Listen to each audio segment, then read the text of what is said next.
లలితా మాతా శంభుప్రియా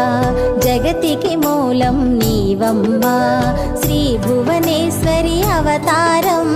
జగమంతటికి ఆధారం హేరంబునికి మాతవుగా హరిహరాదులు సేవింప చండుని ముండుని సంహారం చాముండేశ్వరి అవతారం పద్మరేకుల కాంతులతో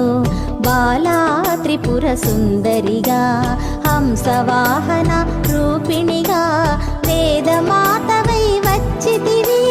శ్వేత వస్త్రము ధరించి అక్షరమాలను పట్టుకొని భక్తి మార్గము చూపితివి